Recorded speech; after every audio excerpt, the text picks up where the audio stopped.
Hello, Adam Kopeć, Excel lover from Poland. Sometimes we want to highlight all rows for holidays and weekends, so days off. In our example, it will be Friday, Saturday, Sunday, so 2nd, 3rd and 4th of September and 6th of September and so on, depending how many days off we have, how many weekends we have. So we can highlight it with condition formatting, but first of all we have to create proper formula, and the function that will help us is network days. We want to start from this row date and we want to end on this row date. So the start date and the end date are the same date. And then for network day we'll return 1 is this date is day working day, and 0 if this day is weekend. So we didn't add holidays, so we have add holidays. Now we can add holidays, just select proper cells, F4 to log them.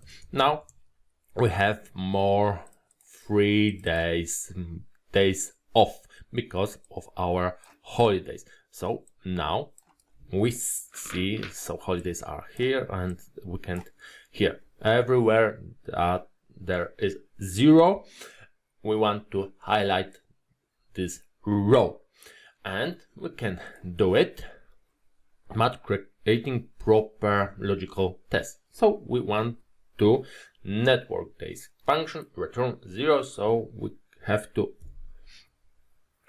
check if the value returned by network days function is equal to 0.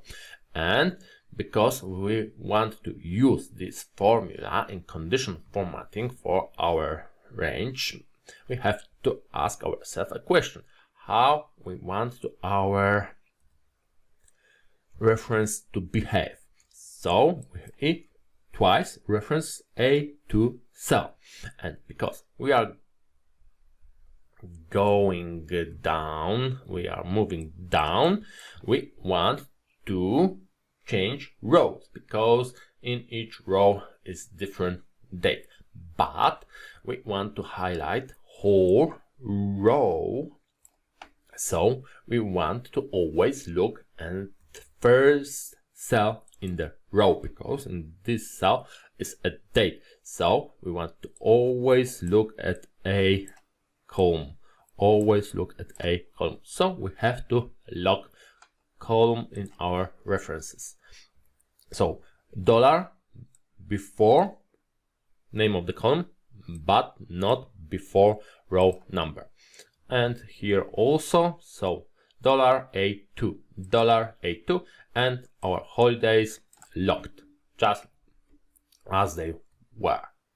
Okay, so we can now copy our formula a bit to the right and a bit to down to check if we have proper results. So we should have true for weekends and for holidays, and we have proper correct results. So now we can copy our formula in edit mode, copy all of it with equal sign at the beginning. So Ctrl C, escape to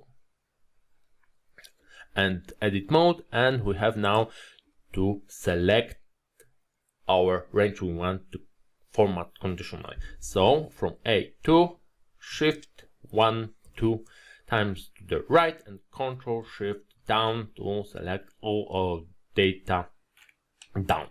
And now when A2 cell is active, we can from Home tab add the conditional formatting new row, and we want to add formula for conditional formatting. So Ctrl V, our whole formula properly checked, and just format fill color let's say a greenish one. I think it's some kind of greenish one. It doesn't matter, choose the color you like and press OK, OK, and now we can see that each row that is day off, holiday or weekend, we can see that is highlighted. And I can even, let's say, change here to 7. So our conditional criteria changed, our holidays changed, and highlighted rows also changed.